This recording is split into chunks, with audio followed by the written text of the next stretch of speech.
आपको अपनी बीवी को डिवोर्स देना है और आपके डिवोर्स केस डालने के बाद या फिर नलिटी ऑफ मैरिज का केस डालने के बाद तुरंत ही आपकी बीवी ने एफआईआर करवा दी है। जनरली वो 498A और 406 की कंप्लेन करेंगे। 498A यानी कि इक्वलिटी और 406 यानी कि उनका कोई सामान आपके पास बाकी रह गया है। अब देखिए, बीवी कई साल से आपके पास रह रही है तो कोई ना कोई सामान तो उनका आपके पास रह ही जाएगा, जिसके कारण 406 लगती है। अब एफआईआर होने के बाद सबसे बड़ा सवाल आता है कि इस एफआईआर के बाद अब क्या किया जाए।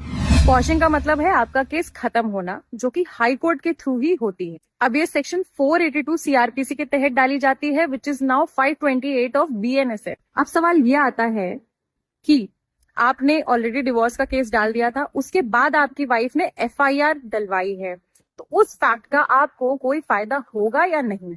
तो जी हाँ, बिल्कुल मिलेगा। अभी नवंबर का ही जजमेंट है जिसमें हाई कोर्ट ने एफआईआर क्वॉशिंग के केस को तो खारिज कर दिया, लेकिन सुप्रीम कोर्ट में जब इसकी अपील डाली गई इसको रिस्टोर करवाने के लिए, तो सुप्रीम कोर्ट ने इस ग्राउंड को प्रॉपरली वैलिड कंसिडर किया और कहा कि एफआईआर करना केस करने के बाद एक अब्यूज है लीगल प्रोसेस का।